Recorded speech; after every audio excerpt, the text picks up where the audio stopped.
ప్రభు రక్షకుడు యేసుక్రీస్తు పరిశుద్ధమైన నామములో మీ అందరికీ వందనాలు. సంతోషంగా ఉన్నారు? అందరూ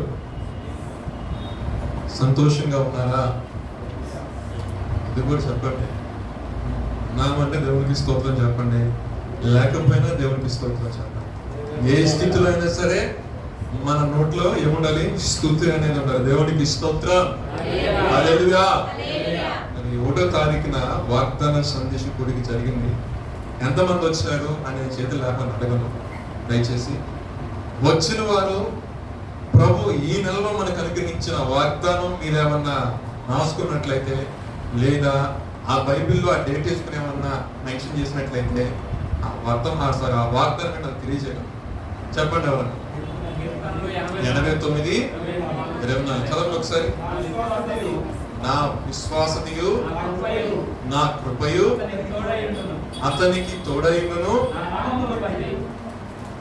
మళ్ళీ చెప్పండి, ఆయన నామం బట్టి. ఓకే, అతని అంటే మందే. ఓకే, దేవునికి స్తోత్రం. హల్లెలూయా. శ్రేష్టమైన వాగ్దానం నిజం మన జీవితంలో దేవుడు అనుగ్రహించిన ఆగస్టు నెలలో నేనైతే విశ్వసిస్తున్నాను. ఖచ్చితంగా ఈ నెలలో దేవుడు మన పేరుని మనల్ని గణపరచబోతున్నాడు. దేవునికి స్తోత్రం. హల్లెలూయా. అయితే మరి గత వాగ్దానం ఈ పేషెంట్ లేవారు. ఈ పేషెంట్ చేసిన సినిమా సర్వీస్ కామంటారా? గడ్డి కోసిన వీటి మీద కురియు వాన వలె, మంచి భూమిని తరకు మంచి వర్షం వలె అతడు విజయము చేయు. నేను ఇవన్నీ ఎందుకు జ్ఞాపకం చేస్తానంటే, మీకు గుర్తున్నవని కాదు, మీరు రాసుకోలేని కాదు. నాకు వీక్నెస్ ఏంటి, అట్లీస్ట్ మీ నోటితో పలికించాలి. దేవునికి స్తోత్రం. హల్లెలూయా. ఎందుకంటే వాగ్దానం చేసిన దేవుడు నమ్మదగిన, మాట ఇచ్చిన వాడు ఏదో నామకార్థంగా ప్రామిస్ చేసి వదిలేసేవాడు కాదండి. ఆయన ఏంటంటే ఆ విషయంలో జ్ఞాపకం చేసుకోండి. చాలా మంది తల్లిదండ్రులు పరిశుద్ధ గ్రంథంలోనే మీకు ఆ ఛాయ్ దొరికిన అనుభవం దొరుకుతారు. వారు చేసిన భక్తిని బట్టి, వారు ఏడ్చిన ఏడును బట్టి దేవుడు చూసి ఏం చేశాడంటే, సరే నేను దీవిస్తాను అని అన్నాడు. నిన్ను కాదు, నీ సంతానం కూడా దీవిస్తా అన్నాడు. ఆ సంతానంలో వచ్చిన వాళ్ళు అనేక రకాల అతిక్రమాలు చేసినప్పటికీ, చేసిన వాగ్దానం విషయంలో ఏం చేశాడు? చేసిన వాగ్దానం విషయంలో వాళ్ళకి కీడు చేయకూడదు కాబట్టి కొన్ని ప్లేసుల్లో దేవుడు మౌనమైపోయినప్పుడు వీళ్ళకి రియలైజేషన్ కలిగి, అయ్యో నా తండ్రితో ఆనాడు వాగ్దానం చేశావు కదా, ఇప్పుడు మా పరిస్థితి ఏ విధంగా ఉంది, మమ్మల్ని బట్టి కాదు, మా నాన్నగారు నువ్వు చేసిన వాగ్దానం బట్టి, లేదా మా పితరులో నువ్వు చేసిన వాగ్దానం బట్టి ఒకసారి జ్ఞాపకం చేసుకోవడం. దేవుడికి గుర్తుంటదండి. ఆయనే మర్చిపోతే మనం అసలు పాటికి ఈ జాషువా అనే సబ్జెక్ట్ ఉండేది కానీ ముందు వాస్తవం చెప్పాలంటే వాస్తవం చెప్పుకోవాలి. ఏనాడో మట్టి అయిపోవాల్సిన జీవితం దేవుడు ఏర్పరచుకొని ఆయనకు ఒక ప్రణాళిక ఉంది కాబట్టి, మరి నీకు వాక్యం అందించాలనో లేదా ఆయన పరిచయం వాడుకోవాలో నాకేం తెలియదు, కానీ ఇక్కడ నిలబెట్టి దేవుడి మాట పలికిస్తుంది. వాస్తవం ఏంటంటే వాగ్దానం చేసిన దేవుడు నమ్మదగిన. మనం ఆయన వద్దకు వచ్చామంటే ఖచ్చితంగా మన జీవితంలో దేవుడు కార్యం జరిగిస్తాడని విశ్వాసం. లోకంలో ఉన్న మనుషులతో కాకుండా, హాస్టల్లో ఉన్న ఫ్రెండ్స్తో కాకుండా, ఈ సమయంలో ఇంటికి ఫోన్ చేస్తే ఊర్లో ఎన్ని కౌరులు చెప్తారని మన ఫ్రెండ్స్, ఇంట్లో ఉన్న అమ్మలకు కానీ నాన్నలకు కానీ ఫోన్ చేస్తే గంటలు చెప్తారు. అలాగా సమయాన్ని వృధాపరచుకోక కొంత సమయమైన దేవుని మందిరానికి వెళ్ళాలి అని మీరు ఆశతో చూసారా? వాళ్ళతో ప్రభు చెప్పిన మాట ఏంటంటే, కొన్ని విషయాల్లో కొంతమంది అధైర్యపడుతున్నారు. పరిస్థితుల ప్రభావమే కావచ్చు, కుటుంబ పరిస్థితులే కావచ్చు, వెలుచున్న మార్గాలే కావచ్చు. నా దేవుడు సెలవిచ్చిన మాట ఏంటంటే, నిన్ను భయపడొద్దని చెప్పాను కదా. దేవునికి స్తోత్రం. హల్లెలూయా. ఆ మాట ఎక్కడ స్పష్టంగా రాయబడింది. ఎక్కడ? యెహోషువ గ్రంథము 1వ అధ్యాయము 9వ వాక్యం చదవండి ఒకసారి. నేను నిబ్బరము కలిగి ధైర్యముగా ఉండుము, దిగులు పడకము, జడియకము. నేను మొన్న అంతకుముందు 2 days బ్యాక్ ఒక స్టాటస్ అనేది నాకు వాట్సాప్ లో పెట్టాను. ఏం పెట్టాను ఆ స్టాటస్ ఏంటంటే, ఒక ఉద్యోగం కోసం బీటెక్ పాస్ అయిన పిల్లలు ఒక ఇంటర్వ్యూ ఫ్రెషర్స్ వెళితే అద్దాలు పగిలిపోతున్నాయి. ఒక జాబ్ కోసం ఉన్న జాబ్స్ ఏదో ఒక 100 ఎన్నో ఉన్నాయి అనుకున్నా. కంపెనీలో 100 ఎప్పుడు ఓపెన్ చేయరు, మహా అయితే ఒక 5 10. ఇప్పుడు ఎక్కడ కూడా ఏమంటారు, రిక్రూటింగ్ అనేది సక్రమంగా జరగట్లేదు. అయితే వెళ్ళిపోయారు శుభ్రంగా అందరూ ఒక గేట్ కంపెనీలో ఓడిపోయింది. నిజంగా ఒక ఉన్నతమైన చదువు చదువుకొని ఒక ఆశతో ఈ ప్రాంతానికి మీరు వచ్చుండొచ్చు. ఓకే, మరి ఆ సమయంలో ఈ పరిస్థితి చూసారు, మనకి ఏం కలుగుతుంది లోపల? సరే ఏదో ఒకటి నెట్టుకొని లోపలికి వెళ్ళామంటే మన ఇంగ్లీష్ మాట్లాడటం రాదు, నాకైతే చెప్తాను. మరి అక్కడ హెచ్ఆర్ దగ్గర మాట్లాడినా, మేనేజర్ మాట్లాడినా, ఇంటర్వ్యూ చేసే వాళ్ళతో మాట్లాడినా డబ్బే. మనకంటే కొంచెం స్మార్ట్ గా మాట్లాడడం చూసామనుకో, వాడి ముందులేనంటే మనకి లోపల దరదరతో నా పరిస్థితి. కానీ దేవుడు చదివిస్తాడు, నేను నీకు ఆజ్ఞాపించున్నాను కదా, ఏమని? నెప్పరం కలిగి ధైర్యంగా. ఈ మాటలు దీనికి అనుసరించడానికి కారణం కూడా చెప్తారు. మీరు ఏదంటే దేవుడు వాక్యం మీరు ఎలా దీన్ని అనుసరిస్తారంటే పాయింట్ కూడా చెప్తారు. ఈ యెహోషువ అనే వ్యక్తి ఇశ్రాయేలు ప్రజలను నడిపించడానికి ముందు మోషే పిలిచి మాట్లాడాడు. 31వ అధ్యాయం 7వ వాక్యంలో ఉంటుంది, దిగువ తీసుకుంటాం. మాట్లాడంటారు, యెహోషువ ఈ ప్రజలందరినీ కూడా దేవుడు నీకు అప్పగించబోతున్నాడు. సో నేను ఏ విధంగా అయితే ఆయన యొక్క మాట విని ఆయన చెప్పినట్టు నడిచి ఆయనకి ఇష్టమేం చేశాను కాబట్టి ఆయన ప్రత్యక్షత నాకు అనుక్షణం కలుగుతుంది. నేను మొరపెట్టి ప్రార్థన చేసిన ప్రతిసారి కూడా ఆయన మేఘాడే రావటం, ఏదో ఒక విధంగా సూచనలు చూపించడం, ఇలాంటి కనెక్టివిటీ నేను కలిగి ఉన్నాను. సో ఈ ప్రజల్ని నేను చనిపోయిన తర్వాత నువ్వు నడిపించాలి కాబట్టి ఆయన కట్టడు, ఆయన ధర్మశాస్త్రులనిగో ఈ గ్రంథం చుట్టూ నేను రాస్తున్నాను. ఏదైతే నాకు దేవుడు చూపించాడో, ఏదైతే ప్రత్యక్షత నేను కలిగి ఉన్నానో, ఏదైతే మాటలు ఆయన చెప్పినానో అవన్నిటిని కూడా ఇక ధర్మశాస్త్రం గ్రంథం నేను రాస్తున్నాను. నువ్వు దీన్ని ఏం చేయాలంటే దివారాత్రులు దీన్ని ధ్యానించాలి. దీన్ని అనుసరించే విషయంలో, దీన్ని అవలంబించే విషయంలో నువ్వు ఏ విషయంలో నువ్వు త్రుటిల్లిపోకూడదు అని చెప్పాడు. ఈ మాటలు చెప్పడం గల కారణం 31వ అధ్యాయం చివరకు వచ్చేసరికి ఆయన వాక్యం పూర్తయిన తర్వాత ఆయన అంటాడు, వీళ్ళు 31:20 వాక్యం చదవండి. నేను చనిపోయిన తర్వాత మరి నిశ్చయముగా తిరుగుబాటు చేయుదురు కదా మీ గోత్రముల పెద్దలందరినీ. ఎవరి గురించి చెప్తాను? లేవీల గురించి అని మాట్లాడుతున్నారు. అసలు లేవీలనే కాదు. ఒక నాయకుడు తన యొక్క నాయకత్వం విలువల ద్వారా ఒక సమాజం నడిపించిన తర్వాత, వాని ద్వారా ఒక లబ్ధి పొందిన తర్వాత, ఆయనతో దేవుడితో కనెక్టివిటీ ఉందని ఒక మంచి పేరు వచ్చిన తర్వాత ఆ పేరు కోసం ఆశపడే వాళ్ళు కొంతమంది ఉంటారు. ఆయనలాగా నేను నడిపించాలని ఆశపడే కొంతమంది ఉంటారు. నువ్వే నడిపించాలా, నేను నడిపించకూడదా అనే కూడా లేకపోలేదు. మీకు అర్థమవుతుంది నేను చెప్పేది. ఒకళ్ళు కాదు, ఇద్దరు కాదు, ఇంచుమించు 6 లక్షల కాల్దలం రాయబడింది. అంటే ఇంచుమించు చిన్న పెద్దలు ముస్లాం అందరినీ అందులో 20 లక్షల మంది ఉంటారు. ఈ 20 లక్షల మంది ఓనర్ ఎవరు చెప్తే వినాలి? దేవుడు తర్వాత ఎవరు మాట్లాడలేదు? మోషే గారి తర్వాత. ఇప్పుడు అంత పెద్ద పోస్ట్ మీద కన్ను లేకుండా ఉంటుందా? అలా మనం చెప్తున్నాం. సీఎం పొజిషన్ అంటే అంత ఈజీగా ఇప్పుడు అది వస్తున్న అవకాశం ఉందంటే ఎవరు కోరుకోరు? నేను కోరుకోను, నువ్వు కోరుకో, అందరూ కోరుకుంటారు. అవునా కదా? అవకాశం ఉంది. ఇప్పుడు వాళ్ళకేంటంటే ఈ మోషే చనిపోయిన తర్వాత, మోషే ముందు చెప్తున్న మాట ఏంటంటే, నేను చనిపోయిన తర్వాత మీరు ఖచ్చితంగా తిరుగుబాటు చేస్తారు, మీ ఇష్టానుసారంగా చేస్తారు, దేవుడికి విరోధకరంగా చేస్తారు. దాని ద్వారా నీ కీడు వాటి ఇద్దరు మాట చెప్పాడు. చెప్పిన తర్వాత దేవుడిచ్చిన దర్శనం ప్రకారం, దేవుడిచ్చిన మాట ప్రకారము కన్న బిడ్డ కాకపోయినప్పటికీ కూడా మోషేతో పాటు యెహోషువ అనే వ్యక్తి ఎప్పుడు కూడా తండ్రికి కుమారుడు ఏ విధంగా పక్కన ఉంటాడో, ఏ విధంగా తండ్రి కుమారులు ఎలా ఉంటారో అలాగే ట్రావెల్ చేశాడు తన యొక్క జీవితకాలం అంతా కూడా. ఈ మోషే చనిపోవడానికి ముందు యెహోషువను పిలిచి తన గృహస్థాన్ని పెట్టి ఆశ్రయించినప్పుడు ఆయన జ్ఞానాత్మకుడున్నాయని ఆ అధ్యాయం చివరలో రాయబడింది. అదంతా అయిన తర్వాత బాధ్యతలు అనేవి యెహోషువకి అప్పచెప్పడం జరిగింది. నేను కొంచెం క్లియర్గా అర్థం కోసం కొంచెం నేను బ్లాక్ చేస్తాను, దయచేసి. ఎందుకనంటే ఈ బాధ్యతలు అప్పచెప్పిన తర్వాత అంతకుముందు ఏమైనా అనుభవం ఉందా? మోషే గారు చనిపోవడానికి చెప్పిన మాట ఏంటి? ముందు ఖచ్చితంగా తిరుగుబాటు చేస్తారు. అవునా కదా? ఇప్పుడు ఏం జరుగుతుంది యెహోషువ జీవితంలో? యెహోషువ జీవితం ఏం జరుగుతుంది? తిరుగుబాటు జరుగుతుంది, అవునా? కానీ ఈ తిరుగుబాటును తట్టుకోవాలంటే ఒక ధైర్యం కావాలా వద్దండి, అవునంట. మనిషి యొక్క జీవితంలో ఒక ధైర్యం కావాలి. ఆ ధైర్యము, నాకు ధైర్యంగా ఉన్నానంటే సరిపోదు. దేని బట్టి మనం ధైర్యం పొందాలి?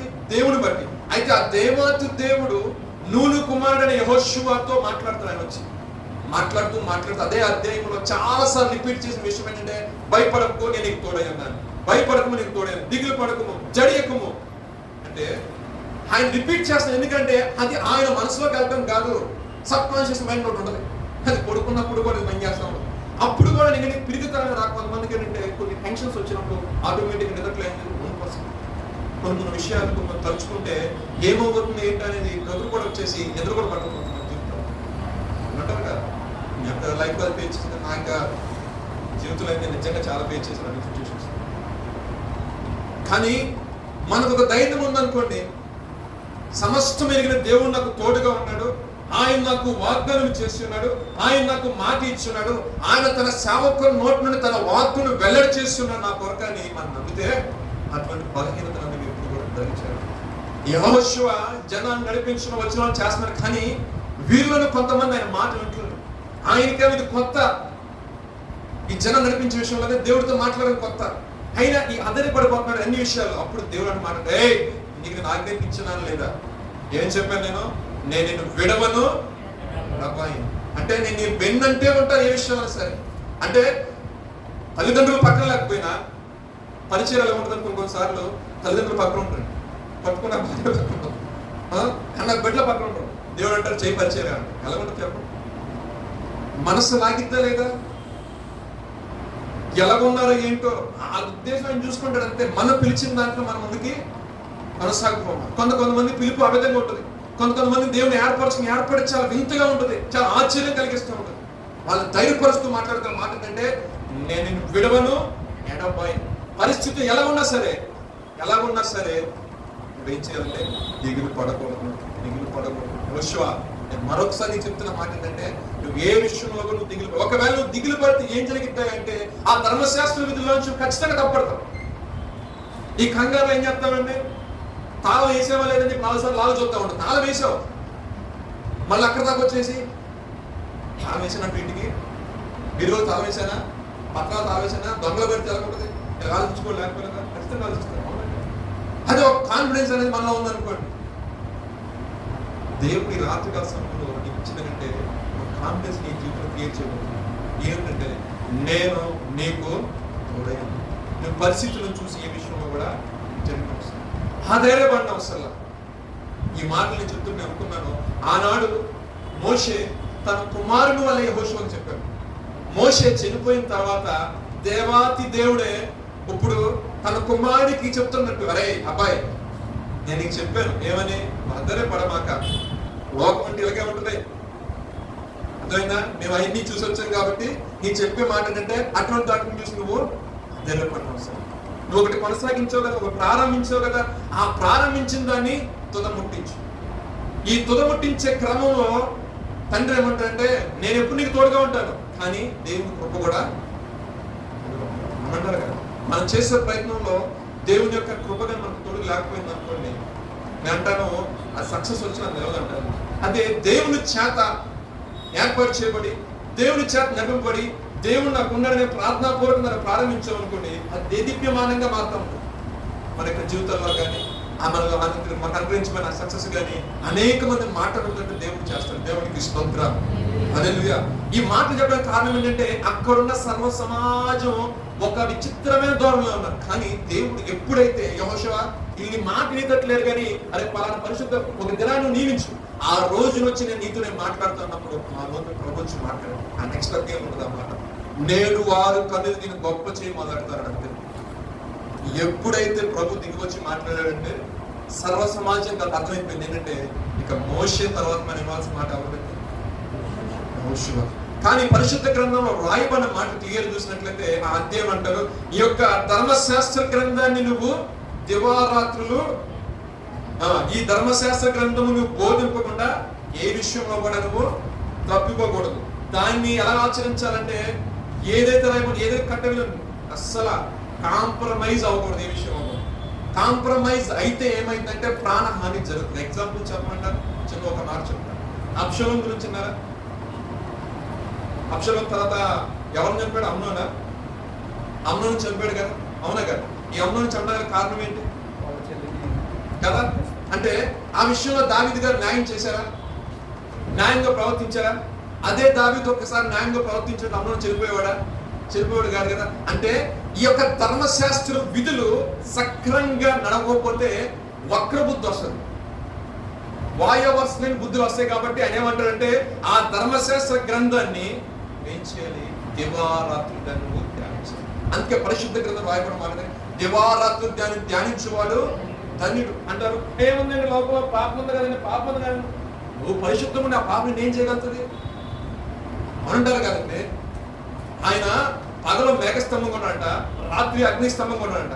నాకు అనిపించింది రాత్రి అగ్నిస్తంభం ఎందుకు ఉండాల్సిందంటే రాత్రి కాల సమయం నడిచేటప్పుడు పురుగులు ఉంటాయి, పాములు ఉంటాయి, పొట్లు ఉంటాయి, నానా రకమైన దరిద్రమత్వం ఆ మార్గంలో ఉంటాయి. ఆయన దహించి అగ్నిగా ముందు నడిచినప్పుడు ఏమైపోతాయండి? పాములు, తేళ్లు, హాని కలిగించే ఏయున్నా సరే నిలబడతాయా?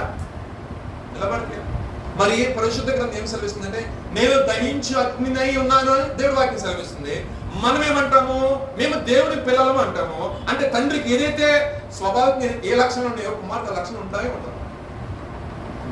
ఉంటాయి కదా. 100% మన యొక్క జీవితంలో ఎప్పుడైతే మనము మారు మనసు పొంది పాపక్షమాపణ నిమిత్తం బాప్తిసం తీసుకుంటామో దేవుని యొక్క స్వరూపంలో మనము నిజమైన ద్రాక్షవల్లిని యేసుతో మనము అంటుకట్టబడతాం. అప్పుడు కారు ద్రాక్ష ఫలించినప్పటికి కూడా ఆ తీగను తెంపుకొచ్చి మంచి ద్రాక్షవల్లి ఫలిస్తుంది యేసైతే అంటుకట్టినప్పుడు ఈ కారు ద్రాక్ష తీగ కూడా ఏ ఫలం ఇస్తున్నప్పుడు అంటుకట్టు నుంచి మీకు తెలుసా? మా ఊర్లో వస్తే వారు మంచి రసాల చెట్టుకి పుల్ల చెట్టు కడతారు. ఏమైంది? పులుపు వస్తుంది. అదే పుల్ల చెట్టు తీసుకెళ్ళి మంచి రసాలు, మంచి తీయగా ఉన్న రసాల చెట్టు కట్టండి. దీన్ని కట్ చేసి పులుపుని కట్ చేసి ఆటోమేటిక్ గా దీన్ని వేరు తప్పించబడింది. ఇది దీంతో అటాచ్ చేయడం కాబట్టి ఇది కూడా స్వాభావికంగా పులిపే, కానీ దీంట్లో తీసుకున్న సారం ఎక్కడ నుండి తీసుకుంటుంది? మంచి నుండి తీసుకుంటుంది. కాబట్టి ఆటోమేటిక్ గా ఈ ఏరియా కొంచెం వగరగా ఉంటుంది, నెక్స్ట్ ఇయర్కి ఏమైంది? కొంచెం టేస్ట్ మారుతుంది. 3వ సంవత్సరం వచ్చేసరికి ఏమైపోతుంది? ఆటోమేటిక్ గా రసం చెట్టు చూస్తుంది. మంచి రసాలు చెట్టు అండి అంటారు కదా. సరే అంటారు మా సైడ్ బాగా కడతారంటే కదా. నీ మాట చెప్పడానికి కారణం ఏంటంటే దేవుడిలో పాపం లేదు అవునంటారు కదా. ఆయన పరిశుద్ధుడు కాబట్టి ఆయన పిల్లలైన మనం కూడా పాపం అనేది ధరించారు రాదు. మరి పాపం ఎలా చేస్తున్నారంటే అది శరీరాశ, నేత్రాశ, జీవడమ్మని ఉంటుంది చూసారా. అంటే పరిశుద్ధ గ్రంథం సెలవిస్తుంది మీరు తగు మాత్రము అలంకరణే ధరించని చెప్తుంది అనంటారు. మీరు పైన వాటిని వెతకండి కానీ భూ సంబంధమైన విషయాల గురించి మీ మనసును నేను పెట్టకండి. ఎందుకని? నువ్వు ఈ లోకంలోకి వచ్చినప్పుడు ఏమీ తీసుకుని రాలి, అదేవిధంగా ఈ లోకం నుంచి ఏమీ తీసుకుని. ఎందుకని మాట చెప్పాలంటే మనం ఇక్కడ యాత్రికులు ఆ విషయం కూడా గమనించుకుంటూ ప్రతి విషయంలో ఒక భయం కలిగి ఉండాలి. ఎవరిని బట్టి భయం కలిగి? దేవుని బట్టి భయం కలిగి ఉండాలి. లోపల మనుషులు బట్టి కాదు, లోపల మనుషులు బట్టి కాదు. హామాను ఎదురుకుంటూ వచ్చినప్పుడు మొద్దుగా నమస్కరించాడా? ముఖస్థుతి చేశాడా? ముఖస్థుతి చేస్తా అది చేయమాకండి. లోపల పెట్టుకుని బయట కూడా మాట్లాడమాక, అది మంచిది కాదు. అది ఆశీర్వాదానికి నేను దూరం చేస్తాను కానీ ఆశీర్వాదం దగ్గర చేయను. ఇప్పుడు కూడా ఉన్నదన్నట్టు మొహమే చెప్పాడు. నీతి మంత్రులు గర్దించి నాకు మేలు అనుకున్న వాడికి ఆ జీవితం ఆశీర్వాదకరంగా మార్చబడింది అంతే. లేదు కాదనుకో నాకు కీడు అనుకున్నానుకో అది డైలీ తేలి కొడుతూనే ఉంటాం. అటువంటి స్వభావం కలిగి అక్కడ అయిపోతాం. చెప్తున్న విషయం ఏంటంటే స్వాభావికంగా పాపం అనేది మనలో లేదు. అది ఏంటంటే దేవుడు రక్తం చేత కడగలని దేవుడు దాన్ని తీసి కొట్టివేసుకుంటాడు. ఈ పాపం ఎలా వస్తుందంటే ఈ నేర్పడం. నేను చెప్పే విషయం ఏంటంటే ప్రతి విషయంలో కూడా మనం దేవుడికి ఏం చేయాలంటే కృతజ్ఞత కలిగి ఉండాలి. అనుదినము ఆయన యొక్క వాక్యాన్ని ధ్యానిస్తూ ఉండాలి. యెహోషువ చేసిన పని అంటే దివారాత్రులు ధ్యానించేవాడు. దేవుడు చెప్పాడు, ఒక ఆజ్ఞ ఇచ్చాడు. ఈ రోజు నీకు నాకు కూడా దేవుడు ఇచ్చిన ఆజ్ఞ ఏంటంటే తన కుమారుని ముద్దు పెట్టుకోండి లేదైనా కోపించిన గత 2 వారాల క్రితం నెక్స్ట్ లాస్ట్ సండే కూడా అధ్యాయం చదివింది. ఎందుకని? కుమారుడు యేసుక్రీస్తు వారిని మనం అంగీకరించాలి. యేసుక్రీస్తు వారిని మనము ముద్దు పెట్టంటే ఆయనతో నడిచి విధానం మనం లేకపోయామనుకోండి దేవుడికి అంత మాత్రం మనము ఇష్టలుగా. ఎందుకంటే తన ఏకైక కుమారుడు యేసు ప్రభు వారిని ఆయన నీ కొరకు నా కొరకు ఆయనలో సమస్తం తండ్రి యొక్క ప్రేమ మొత్తం ఆయనలో ఉంది. ఆయన అనుసరించామనుకోండి మన యొక్క జీవితాలు దేవుడికి మనకు. ఇంకొక విషయం ఏంటంటే ఈ యొక్క ధర్మశాస్త్ర గ్రంథం మనకి ఈ పరిశుద్ధ గ్రంథాన్ని మనం దివారాత్రులు మనం ధ్యానించామనుకోండి, చెడు తలంపులు కానీ, చెడు ఆలోచనలు కానీ, పాపపు మాటలు కానీ, పాపపు ఆలోచనలు కానీ 100% రావు. ఎందుకంటే పరిశుద్ధ గ్రంథం సెలవిస్తుంది. ఒకవేళ నేను చూపుకోవాలని పాపం చేసా, బాగుందని అనుకున్నామంటే నీ హృదయంలో దాన్ని పాపం చేసినట్టే లెక్కించేశాడు దేవుడు. అవునా కదా? అవునా కదా? కొన్ని విషయాల్లో మనం వ్యర్థంగా మాట్లాడినా, బూతులు మాట్లాడినా అవన్నీ కూడా వాదనబోతున్న మాటలు, బూతులు అవన్నీ కూడా పరిశుద్ధునికి తగవు అని క్లియర్గా చెప్తాను. అంటే ఈ యొక్క పరిశుద్ధ గ్రంథం మనం ధ్యానించడం వల్ల ఏం చేస్తుందంటే మన యొక్క జీవితాన్ని సరిచేయడం మాత్రమే కాకుండా ఆయన నుండి దూరంగా వెళ్ళలేదు. ఆయన నుండి మనం దూరంగా వెళితేనే కదా మనకి ఏదైనా ఆపద కలిగేది. ఆ ఆపద వచ్చినప్పుడే మనం భయపడేది అని అంటారు కదా. అంటే ఒక చిన్న ఇంటర్వ్యూ ఉంది ఏంటంటే, అనుక్షణం మనం వాక్య ధ్యానం చేస్తూ ఆయనతో సహవాసం కలిగి ఉంటే మనకే మన మైండ్ చెప్తుంది, శ్రమే రాని ఇబ్బంది రాని ఏదైనా రాని ఒకటి ధైర్యంగా ఏంటంటే నా దేవుడు నాకు తోడున్నాడబ్బా ఉంటుంది. అవునాగా? అదే పాపం చేసినప్పుడు మాటలు వెళ్తాం.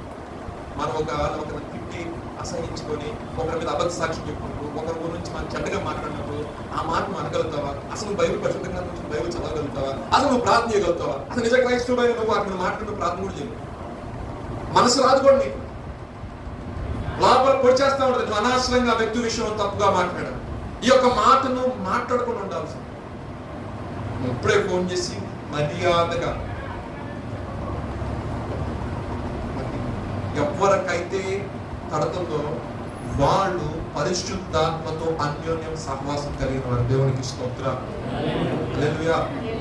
పరిశుద్ధాత్మ అంటే ఏదో వచ్చేసి 6 టైంలో వచ్చేసి వెళ్ళిపోయేది కాదు. పరిశుద్ధాత్మ అనుక్షణం నిన్ను పరిశుద్ధపరుస్తున్నాడు. నువ్వు చేసిన తప్పులు, ఎక్కడ తప్పు జరిగింది, ఎక్కడ నువ్వు ఇలా కాకుండా ఇలా రియాక్ట్ ఉండాల్సింది, కానీ నువ్వు ఇలా చేసావు, ఏదైనప్పుడు ఇంకా తమ అయిపోయింది అక్కడ అనేసి లేదు మాట్లాడితే వాళ్ళు అనుకుంటారు. అంటే ప్రార్థన చేస్తున్న ప్రభు క్షమించండి, ప్రభు అన్నటికీ క్షమించండి. నీకు ఆల్రెడీ చెప్తున్న మనసు ఏంటంటే సమాధానం పడు. జరిగిన దాన్ని బట్టి ముందర నీ మాట ఉన్నట్టు యథార్థత ఉండాలి. క్రైస్తవ జీవితంలో యథార్థత ఉండాలి. సమయానికి ఏ ఎండగా ఆ గొడుగు పెట్టుకున్నాం అనుకోండి, అది క్రైస్తవ జీవితం నేర్చుకోండి. దేవుడి ఎదుట వేషధరతను అందుకని వేష్యైనా సరే వారు పొట్టగుడ్డి కోసం చేసిన పనులు బట్టి వాళ్ళు మనం అంటారు సత్వంగా దేవుడు అంత మాట వారైనా సరే గబుక్కున మారు మనసు పొంది ప్రభా దయతో క్షమించుకో, ఇక్కడ నుంచి ఇక పొరపాటు దోషం చెప్పి నన్ను చంపించి అడుగుతాను దేవుడు రాజ్యం అని వేషధారకరంగా ఈ రోజు మాట్లాడేసి రేపొద్దు వెళ్ళిపోయి రేపొద్దు అదే ప్రార్థన చేసి మళ్ళీ నుండి వచ్చేసి కన్నీటితో ప్రార్థన చేసేసి క్షమించు ప్రభా అంటే మనకి అర్థం చేసుకోవాలి. వార్త వేయబడిన మనస్సాక్షి అని పరిశుద్ధ గ్రంథం సెలవిస్తుంది. అంటే బైబిల్ స్పష్టంగా చెప్తున్న మాట ఏంటంటే ఆయన ఏ విషయంలో సరే నీకు తోడుగా ఉండాలన్నా, ఆయన నీకు సహాయం చేయాలన్నా ఫస్ట్ ఆఫ్ ఆల్ ఎలా ఉండాలంటే ఆయన కట్టడను ఆయన విధులను గైకొన్న వ్యక్తిగా ఉండాలి. ఆయనను చూసినప్పుడు నీలో ఏం కనబడాలి? యథార్థమైన ప్రవర్తన.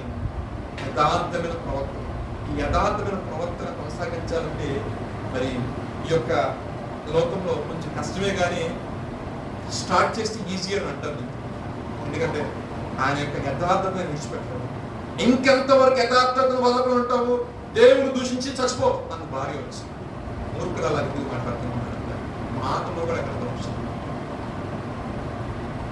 మనకి దేవుడు కృప మనకు తోడే వచ్చాడు. ఒకప్పుడు ఆయన మనకు దూరం ఉన్నాడు. తన కుమారుడు యేసుక్రీస్తు మనకి ఇచ్చింది తెలుసా? ఇమ్మానుయేలు అంటే దేవుడు మనకు తోడే ఉన్నాడు. దేవుడు మనకి తోడే ఉన్నాడు. మాట ఇచ్చిన దేవుడు నమ్మదగిన వాడు. సరే, ఇప్పుడు మనం కొంచెం ఆలోచిద్దామండి. దేవుడు మనకి తోడే ఉన్నప్పుడు మనకి విరోధి ఎవరు చెప్పండి? దేవుడు మనకు తోడుకుంటే విరోధి ఎవరు ఉంటాడా? ఒక్కడే ఉంటాడు. ఎవడాడు? మిగతా వాళ్ళందరూ కూడా అంటే ఒకరిని ప్రవర్తన సామెతలో మాట, ఒకరిని ప్రవర్తన అంట యెహోవాకి ఇష్టంగా ఉన్నప్పుడు ఆయన వారి శత్రువులు సైతం ఏం చేస్తాడంట? మిత్రులుగా మార్చేస్తాడు. ఈ బావి మాదే, ఈ స్థలం మాదే, ఇది మొత్తం మాదే, ఇక్కడ ఏటానికి వీళ్ళే సార్ అన్నారంటే అనేసరికి దేశం మార్చారండి. మళ్ళీ సార్కి వెళ్ళండి, మరలా దేవుడి దగ్గర ప్రార్థన చేసుకుంటాం. మళ్ళా స్టార్ట్ చేశారు. అక్కడికి వచ్చేసి శత్రువు ఎక్కడ పడితే అక్కడికి వస్తారండి. ఎక్కడ పడితే అక్కడికి వస్తారు. దేవుడికి ఒక ప్రణాళిక ఉంటుంది. మనం కూడా ఒకసారి పరిశీలన చేస్తాం. అక్కడ వస్తే అక్కడ ఉండేసరికి ఇక ఇస్సాకు ఇట్లా అని చెప్పేసి మొదలుపెట్టాడు, అయ్యా మా నాన్నగారు మీరు వాగ్దానం చేశారు, ఈ ప్రాంతానికి వచ్చాం, విస్తరించబడ్డాం, ఇక్కడ ఉన్న జనాభాకి నాకు ఇదంతా కూడా కొంచెం ఇబ్బంది అవుతుంది. జస్ట్ నేను అనుకోవటం అంటే చిన్నగా ఒక విజ్ఞాపన అలా ఫైల్ చేస్తున్నాడేమో, కొంచెం బాధ కలిగి వెంటనే వెళ్ళిపోయాడు. ఎవరి దగ్గర? శత్రువులతో మాట్లాడు అంటారా? దేవుడు నీకు తోడైన విషయం నేను తెలుసుకున్నాను. అలా తెలుసుకున్నాను అబ్బాయి, పట్టిందల్లా బంగారంతో దేవుడికి స్తోత్రం. కరువు తినాలంటే ఇస్సాకాలు విత్తనం ఎత్తనే నూరంతల పంట వచ్చిందంటే అంతే దేవుని ఆశీర్వాదం. అంటే దేవుని యొక్క ఏర్పాట్లో దేవుని యొక్క చిత్తం ఉన్న వ్యక్తిని దేవుడు ఏం చేస్తాడు, ఆయనకి ఇష్టంగా నువ్వు మారిపోయావు అనుకోండి. అంటే మారిపోవడం అంటే ఏదో ఎలాగొన్నా ఎలాగేసుకుంటూ అలాగే కాదు, షర్ట్లు టీ షర్ట్లు వేస్తారు కదా, 2-3 షర్ట్లు రకరకాలు వేస్తారు కదా, అటు వేసుకుని ఇటు వేసుకుని అలా కాదు. మారిపోవడం అంటే ఆయన స్వరూపం, ఆయనకు కూడా ఆయన ఏమి ఎక్స్పెక్ట్ చేస్తున్నాడు నా దగ్గర నుంచి. ఈ లోక సంబంధమైన మైండ్ ని కొంచెం పక్కన పెట్టు. ప్రభా అసలు నువ్వు అన్ని ఏమి ఎక్స్పెక్ట్ చేస్తున్నావు దేవుడు, అది నీతో మాట్లాడు. నేను అలా ఎప్పుడైతే నువ్వు ఆయనతో నువ్వు కూర్చొని ఒక పావు గంట, ఒక అరగంట మాట్లాడు, 2 రోజులు 1 గంట వరకు వెళ్ళిపోయి ప్రశాంతంగా తలపేసుకొని ఇక బయటికి రాబోద్దు కాదు. ఎంతసేపు మాట్లాడినా తగ్గదు. ఒక పాట వస్తూ ఉంటుంది, ఒక స్థుతి వస్తూ ఉంటుంది, సమయం తెలియదు, చూసుకోకుండా గంట కూర్చున్నాం ఆయనతో. ఫస్ట్ రోజు కూర్చొని 10 మినిట్స్ పట్టింది, నెక్స్ట్ రోజు 20 మినిట్స్ అవుతుంది. ఏకాంతంగా గడపండి. ఏకాంతంగా ఉన్నప్పుడు ఫోన్ చేసి మాట్లాడటం కాదు. ఏకాంతంగా ఉన్నప్పుడు ప్రభు ఈ సమయం ఇచ్చినప్పుడు, ఈ వయసు ఇచ్చినప్పుడు, ఈ అవకాశం ఇచ్చినప్పుడు నేను అంటాను ఆయనతో మాట్లాడటానికి సద్వినియోగం. ఎప్పుడైతే ఆ సమయాన్ని సద్వినియోగం చేసుకున్నాడో రాబోయే కాలం నువ్వు వాడతాడు దేవుడు, రాబోయే కాలం వాడుకుంటాడు దేవుడు. మీరు ఎలా చెప్పగలరంటే యెహోషువ తన జీవిత దినాల్లో మోషే ఎలాగైతే దేవుడితో మాట్లాడాడో, ఎలాగైతే దేవుడు సంభాషించాడో, దేవుడు వచ్చిన మోషే ఏం చేస్తున్నాడో పక్కన మొత్తం చూసి నేర్చుకున్నాడు. ఇక నువ్వు చేసిన భక్తి నీతో ఒక్కరితో కొట్టుకుపో. నువ్వు చేసిన భక్తి, నువ్వు చేసిన ప్రార్థన నీ నెక్స్ట్ జనరేషన్ కి ఒక ఆశ్రయపురంగా, ఒక గుడారంగా అది నిలబడుతుంది. అందరూ చెప్పండి హల్లెలూయా. ఈ దినం మనకు కూర్చున్నామంటే లాస్ట్ వీక్ మెసేజ్ చెప్పాను, మన యొక్క ఉద్దేశం కాదు, మన యొక్క తలంపు కాదు, మన యొక్క ఆలోచన కాదు, దేవుని యొక్క ఏర్పాట్లో నువ్వు ఉన్నావు, దేవుని యొక్క చిత్తంలో నువ్వు ఉన్నావు. నిజంగా మా యొక్క జీవితంలో క్రీస్తు అంటే ఏంటో ఎరగని జనంగా దేవుడు కృపను బట్టి ప్రభుని తెలుసుకున్న తర్వాత కొంచెం ఇబ్బందులు వచ్చాయి. రాకం మాను. తర్వాత దేవుడు ఎక్కడైతే పాలించుకున్నాడు, ఎక్కడైతే అవమానపడ్డాడు, ఎక్కడైతే నిందలు పడ్డాడు, దేవుడు ఏం చేశాడంటే నీవు నన్ను కలిగి ఉన్నావు, ఏ విషయమైనా సరే ఆయన ఒకటి అనుకున్నా, ముంచిన నువ్వే, నువ్వు తప్పి ఇంకొక నాకు తెలియదు, నాకు రాదు కూడా. దేవునికి స్తోత్రం. ఆ విధమైన కమిట్మెంట్ తో జీవించినంత కాలం ప్రభా ఏదైనా నీకు ఇష్టలేని కార్యం నాలో ఉందా, మాట్లాడండి, కూర్చొని మాట్లాడుకుని దేవుడితో సిగ్గు లేకుండా చెప్తున్నా, చక్కని కూర్చొని మాట్లాడు. ప్రభా ఏం చేయమంటావు ఆయన చూసుకొని పిచ్చిపెట్టింది దానికి ఏం చేయమంటే దేవుడు ప్రేమ ఉంటాడు దేవుడు, ఏదో ఊహించేసుకుంటూ ఏదో చేసుకుంటాడు, వాళ్ళు మాట్లాడుకుంటూ ఉంటాడు. పక్కన ఎవరంటారో మీరు ఫీల్ అయ్యారా, మీ దీనికి మంచి దేవుడికి స్తోత్రం. హల్లెలూయా. నేను నా ఫ్రెండ్స్ నేను హాస్టల్లో చూసినప్పుడు ఫోన్ వచ్చింది, వాళ్ళు మాట్లాడుకుంటూ ఉంటాడు, ఏ లంచ్కి వెళ్ళాలి, వీడికి ఈ లోపల ఉంటాయి, వీడు తెలియక నోట్ నుంచి వస్తూ ఉంటాయి. నేను ఇంకా పిచ్చి పెట్టింది ఇట్లా మాట్లాడతాను, నేను కూడా వండాను ప్రేమ అంటే ఆ రిలేషన్షిప్ అటువంటిది. అదే సహవాసం నా దేవుడితో నువ్వు చేసావు అనుకోండి.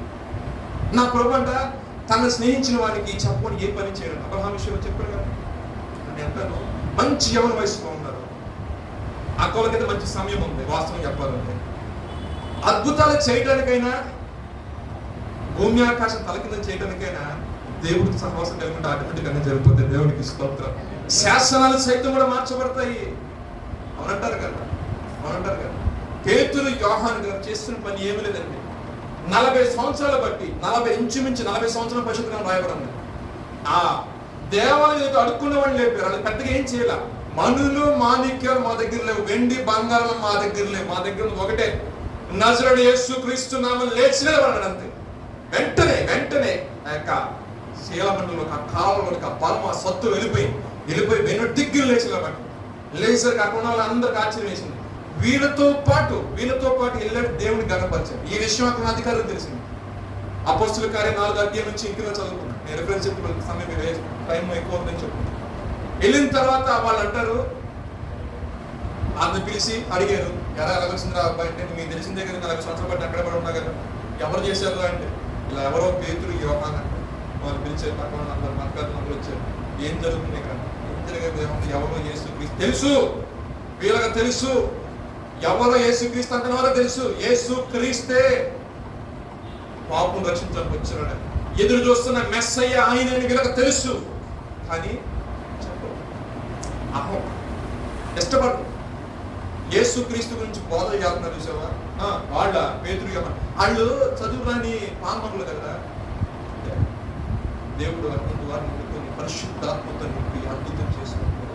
వాళ్ళకి ఒకలాంటి భయం కలిగి అంటే అంటాను, వీళ్ళు ఎంత బహుబలంగా సువార్త ప్రయత్నం కారణం ఏంటంటే అదే అధ్యాయం రాసుకుని వస్తారు.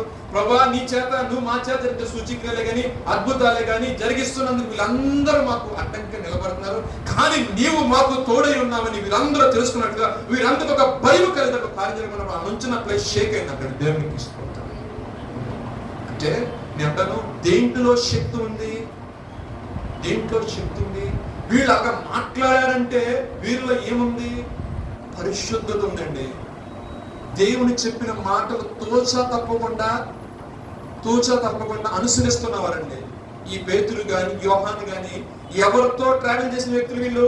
యేసుక్రీస్తు సజీవుడుగా ఉన్నప్పుడు ఆయనతో నడిచిన వ్యక్తులే కదా. అంటే ఆయన ఏ అద్భుతం చేశారో అద్భుతాన్ని కళ్ళలో చూసిన వాళ్ళే కదా. ఏ అద్భుతం అయితే స్వస్థత కార్యాలు చేశారో ఆ స్వస్థత విలువ తడిము చూసిన వారే కదా. అవునా కదా? ఇప్పుడు దేని వల్ల ధైర్యం కలిగిందండి? ఆయన వెళుతూ పునరుద్ధానం లేచిన తర్వాత కూడా పేతురుతో మాట్లాడే కదండి. అంటారు అంటే నేను చెప్పే మాట్లాడితే అనేక రకమైన ప్రతికూలమైన పరిస్థితులు మన జీవితంలో వచ్చినప్పుడు లేవనెత్తిన దేవుడు ఇంకొక మాట చెప్తున్న విషయం ఏంటంటే, రాబోయే పరిస్థితుల్లో కూడా నేను నీకు తోడుగా ఉంటా. సిచ్యుయేషన్స్ ఎలా ఉన్నప్పటికీ కూడా ఒకటి గుర్తు పెట్టుకోవాలంటే, చడియొద్దు, దిగులు పడమాక, ఎందుకంటే నేను నీకు తోడుగా నీ పక్షంగా పడతాను. దేవునికి స్తోత్రం, హల్లెలూయా. వాళ్ళకి వచ్చిన ఇబ్బంది చూడండి. పరిచర్యలో ఆటంకాలు వచ్చాయి, పరిచర్యలో ఇబ్బందులు వచ్చాయి. సహాయం చేసే వాళ్ళు ఎవరూ లేరు, నిలబెట్టేశారు సర్వ సమాజంలో. వాళ్ళకి ఇప్పుడు దిక్కు ఎవరు చెప్పండి? దిక్కు లేని వాడికి ఎవరు దిక్కు? దేవుడి దిక్కు కదా. వాళ్ళు ఎవరితో మొరపెట్టారు? మనుషులను వేడుకున్నారా? ఎవరిని వేడుకోలేదు. ఆయన ఏమన్నా నీకు భయపడాలా, దేవునికి భయపడాలా? మేమైతే జీవంగల దేవుడికి భయపడతామని చెప్పేసి వెంటనే వచ్చిన ప్రార్థన చేశారు. ప్రార్థన చేయడం వినమంటే కార్యము అంటే నేను అంటాను, మనము ప్రార్థించడానికి ఎక్కువ సమయం ప్రార్థించమన్నా అని చెప్పేసి ఒక ఆయన స్టార్ట్ చేసిందంట. ఆ రాష్ట్రం దీవించు బాబా, ఆ దేశం దీవించిన ఆయన, దేశంలో ఎంతమంది ఉన్నారన్నా, 2 లక్షల మంది ఉన్నారు. ఆ స్టార్ట్ అయిన ప్రార్థన 2 గంటలు చేసిన దాంట్లో సారం అనేది సారం కలిగిన సందర్భాలు సంయోజితమైన ప్రార్థన. ఏ పాయింట్ లో ప్రార్థన చేయాలి, ఎక్కడ చేయాలి. అందుకే విశ్వాస సహిత ప్రార్థన ఏం చేస్తుంది? విశ్వాస సహిత ప్రార్థన ఎప్పుడు వస్తుందంటే ఆయనతో పెన వేసుకున్న అనుబంధం కలిగిన దేవునికి స్తోత్రం, హల్లెలూయా. మాట చెప్పగల ప్రార్థన ఏంటంటే, కొన్ని విషయాలు మనం చూసినట్లయితే దావీదు సొలొమోనుతో చెప్పాడు ఒక మాట. చదువు 2వ సమయాలు మొదటి దినవృత్తాంతాలు 28వ అధ్యాయం 20వ వచనం చదవచ్చు. నేను ముగిస్తాను. సొలొమోనుతో అంటారు, మొదటి దినవృత్తాంతాలు 28వ అధ్యాయం 20వ వచనం. మరియు దావీదు తన కుమారుడైన సొలొమోనుతో చెప్పినదేమనగా బలము పొంది నీవు బలము పొంది ధైర్యము తెచ్చుకొని ఈ పని పూనుకొనుము, ఈ పని పూనుకొనుము, భయపడకము, వెరవకుండము, నా దేవుడని యెహోవా నీతో కూడా ఉండును. యెహోవా మందిరపు సేవను గూర్చిన పని అంతయు నీవు ముగించే వరకు ఆయన నేను ఎంత మాత్రమును విడవక ఉండును. దేవునికి స్తోత్రం. అంటే నువ్వు ఏదైతే పని నువ్వు ప్రారంభిస్తున్నావో అది ముగించే అంత వరకు కూడా నా దేవుడు నీకు తోడుగా ఉంటాడు. దేవునికి స్తోత్రం. ఈ మాటలు దావీదు సొలొమోనుతో చెప్పడానికి కారణం ఏంటంటే, దేవాలయం కట్టడం అనేది చిన్న టాస్క్ కాదండి. దానికి ఒక నియమం ఉంది, దానికి కొన్ని కొలతలు ఉన్నాయి. ఆ ప్రకారంగా చేయాలి, చాలా పరిశుద్ధంగా చేయాలి. సో నేను చెప్పిన మాట ఏంటంటే, నీవు ఈ ప్రయత్నంలో నీకు ఏం జరుగుతాయి అంటే కొన్ని ఆటుపోట్లు వస్తాయి.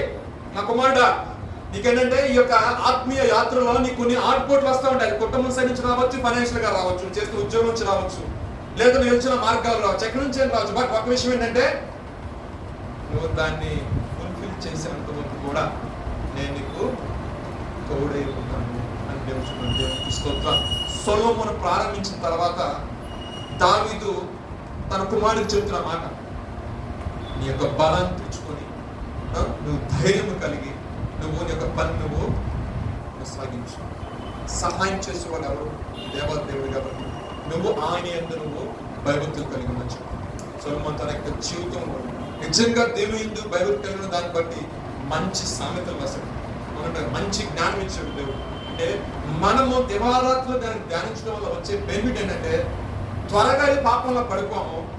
పాపం ఏదో మంచి ఏదో చెడేదో నీకు ఆ పరిశుద్ధాత్మ అనేది నీకు తెలియజేస్తుంది. రాత్రికాల సమయంలో దేవుడు మనతో మరొకసారి చెప్తున్న మాట ఏంటంటే పరిస్థితులను బట్టి నువ్వు ఏ విషయంలో కూడా అదే పడమాట. ఒక మాట చూసి మనం ఉంచుకుందామండి. తిమోతి రాసిన 2వ పత్రిక 1-7 వరకు చూసినట్లయితే దేవుడు మనకు శక్తియు ప్రేమయు ఇంద్రియ నిగ్రహం శక్తి గల ఆత్మని ఇచ్చని కానీ పిరికితనము గల ఆత్మను.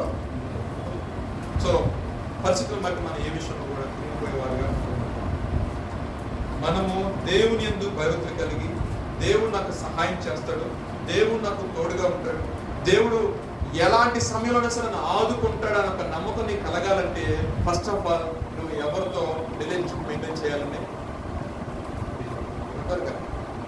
చెప్పరండి, నేనే మాట్లాడుతున్నాను, కొంచెం రెస్పాన్స్ ఇవ్వాలి, నేను బాధ కలిసి నేను మాట్లాడాను, ప్రభుత్వం క్షమించింది కాక ఏ విషయం మీకు మిమ్మల్ని ఆయన బాధ పెట్టినట్లేదు. ఎందుకంటే మోషే బాధ పెట్టినందుకే లోపలికి అన్నవ్వలేదని అంటే నో అనంటే, అందుకే మీ విషయంలో మీరు బాధ పెట్టారు అయినా పర్వాలేదు, దేవునికి స్తోత్రం. మీరు ప్రభుత్వం అంటుకట్టుకుంటే చాలు నాకు ప్రయాసం, మా ప్రయాసం అదే. అంటే విషయం చెప్తే మాట ఏంటంటే మనము అంటే ఈ లోకంలో ఒక మినిస్టర్తో ఒక సహవాసం కలిగి ఉన్నాం అనుకోండి, మనము ఏదైనా ఇబ్బంది వచ్చినా, ఫైనాన్షియల్ ఇబ్బంది వచ్చినా, లేదంటే సొసైటీలో ఏమైనా ప్రాబ్లం వచ్చినా పోనేది అరే ఎలా చెప్తుంది సార్, పలానా విషయం నాకు తెలుసు, పలానా ఎమ్మెల్యే నాకు తెలుసు, పలానా పిఎం నాకు తెలుసు, పలానా సీఎం నాకు తెలుసు అంటా ఉంటాయి.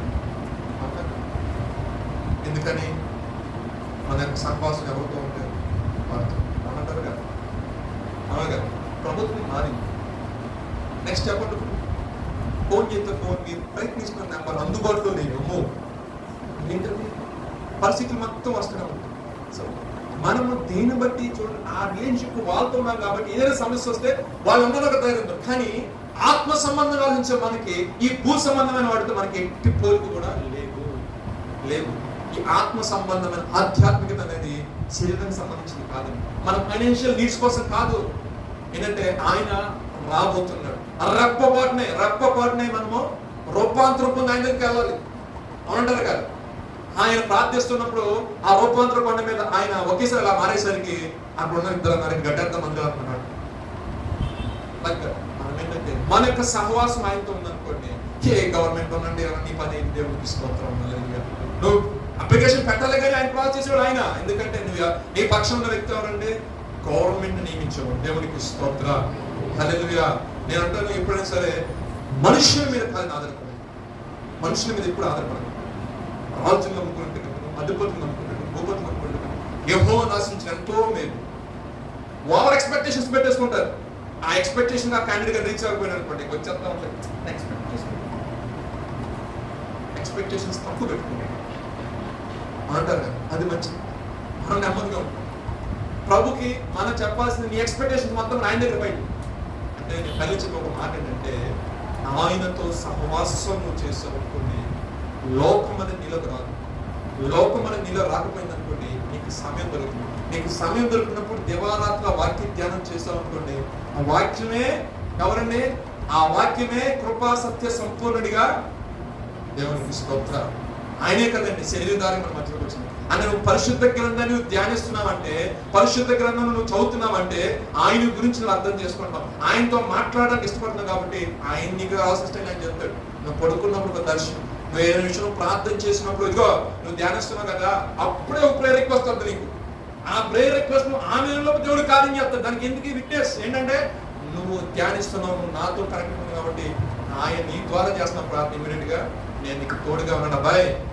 అప్పుడు ఏమైతే ఆటోమేటిక్ ఒక ధైర్యం అనేది వస్తుంది. అంటే నీకు విశ్వాసం అనేది ఏమంటే బలపరచడం. ఆయన పాదాల ఎద్దకు రాకుండా ఆయనకు దూరంగా ఉంటూ కార్యాలు జరగాలంటే లోకంలో ఉన్న మనుషులకి జరిగే కార్యాలు 100% జరుగుతాయండి. కానీ లేఖన శాసనాలు మార్చే శక్తి నీకు రాదు.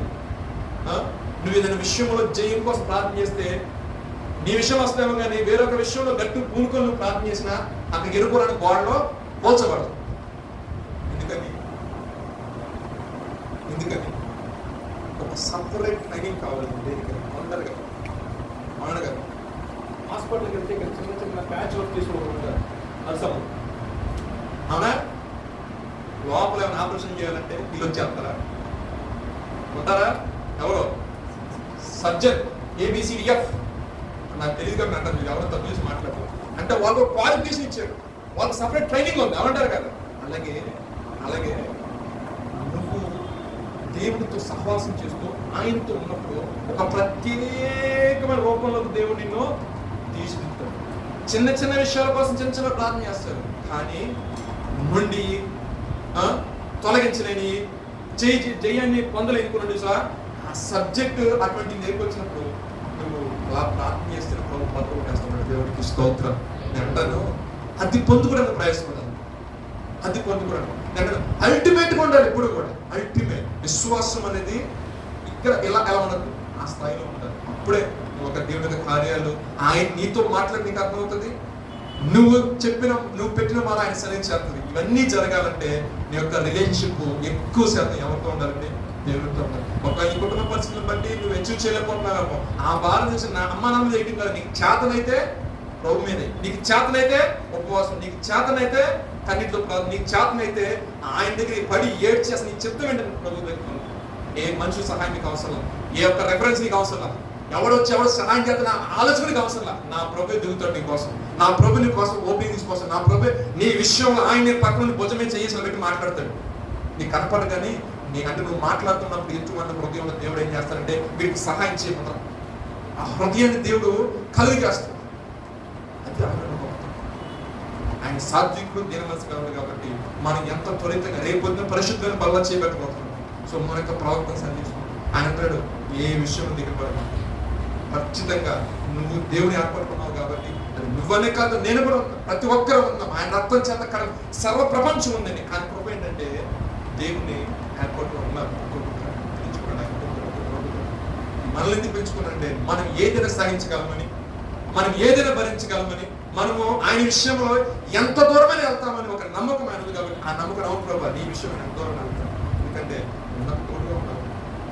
ఖచ్చితంగా మన ఒక్కరే కాదు, మన కుటుంబంలో అనేక మంది ఉన్నారు కాబట్టి, మన వంశంలో అనేక మంది ఉన్నారు, మన యొక్క గ్రామాలు అనేక మంది ఉన్నారు. అందరూ ఆయన ఎత్తుకోవడాలి కాబట్టి మన ప్రయాస వ్యర్థం కానివ్వండి. దేవునికి స్తోత్రం. చిన్న మార్జిన్ ముగిస్తాం. రేసన్ గారంట ఆయన ఊరిలోకి వెళ్ళినప్పుడు భయంకరమైన తాగుమూతుడు ఉన్నాడు. ఆ తాగుమూతుడు అందరూ ఈ ఊళ్ళో ఎందుకున్నాడా, ఇది ఎప్పుడు చస్తాడా అని చూసేవాడు అందరూ. మీరు కూడా వినే ఉంటారు ఆయన సాక్షి. పడక ఒక రోజున ఏసన్ గారు ఎదురుపడ్డాడు. ఏసన్ గారు ఎదురుపడితే మరి ఎందుకు అనిపించిందో, నువ్వు వచ్చావా ఊళ్ళో ప్రకటించాలి అన్నాడు ఈయన అనేసరికి ఏంటంటున్నాడు అని చెప్పేసి కూర్చున్నాడు. మాట చెప్తాడు ఎందుకు గుర్తుకుంటుందో కూర్చున్నాడు అంటున్నాడు. వాళ్ళు యేసుప్రభు గారి గురించి చెప్పిన మాటలే చెప్పాడు. కొన్ని రోజుల తర్వాత ఊర్లో అరాచకాలు తగ్గిపోయినాయి. అయితే ఆ ఊర్లో ఉన్న ప్రెసిడెంట్ ఏసన్ గారికి కవర్ పెట్టాడు. తెలిసి ఏసన్ గారు పెద్ద ఆయన కదా, ఎంత వెళ్ళాలి కదా అన్నట్టు ఆయన కూడా వెళ్ళాడు. అంటే ఒకప్పుడు ఊర్లో బయట కొడుకోవాలంటే లోపల వచ్చి ఎవడైనా ఎత్తుకుపోతాడు అన్న భయం ఉండేది. లేదంటే ఏ కూడా వచ్చి ఏ రాయితో పడుతున్న భయం ఉండేది. ఆయన ఎట్ట మార్చావన్నట్ట. నేను ఎవరిని మార్చానంటే అదే ఆ మస్తాను ఎట్ట మార్చాను అడిగినాడు. అనేసరికి నేనేం మార్చలేదండి, ప్రభువుని మార్చడేమో. మొన్న ఈ మార్పు నుండి వస్తుంటే ఆ చెట్టుగా నిలబడి నువ్వు కూడా వెళ్తున్నావా అన్నాడు.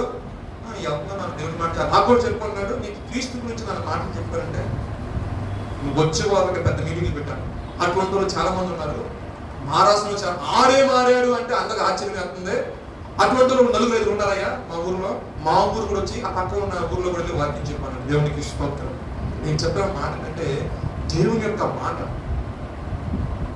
దేవుని యొక్క ప్రభావం. నువ్వు మాట్లాడితే చాలు కార్యరూపం. నేను మాట్లాడితేనే బ్రదర్ అంటే అవును, నువ్వు మాట్లాడితేనే కార్యాలు జరుగుతాయి. కానీ మనం కాన్స్టెంట్ నిలబడాలంటే మనకు శక్తి కావాలి. శక్తి ఇచ్చేదారంటే యేసు ప్రభువారే. ఎందుకంటే నువ్వేం చేస్తున్నావు అంటే శత్రు యొక్క కోటలు నువ్వు కూల్చుతున్నావు. శత్రువు కాము ఉంటాడా? అది నేను చెప్పేది. అప్పుడు నువ్వేం చేయాలి చెప్పండి? మన యొక్క కోటలను బలం కట్టుకోవాలి లేదా? మన కోటలను బలం కట్టుకోవాలి ఏం చేయాలి? వాక్యం బాగా తెలుస్తున్నది. అవునా కదా? యేసు గారు యుద్ధం చేయాలా? వాక్యంతో మాట్లాడకపోవద్దు. అవునా కదా? వాక్యం జ్ఞాపకం చేసుకుని దేవాలతో ధ్యానించడం వల్ల, దేవాలతో ధ్యానించడం వల్ల వచ్చే బెనిఫిట్ ఏంటంటే నా ప్రభు నీ పక్షాన్ని నిలబడ్డాడు. దేవుడికి స్తోత్రం. ప్రభు తన వినికుని మాట దీనికి ఆశ్రయించిన ప్రార్థన చేసుకున్నాను. కొన్ని నిమిషాల పాటు కళ్ళు మూసుకున్నట్లయితే రేపు జరగవచ్చిన బలాల కార్యక్రమం విషయంలో కూడా దేవుడు మనకి సహాయం చేయలాగా దైవజనులు కూడా ప్రభువును బాధ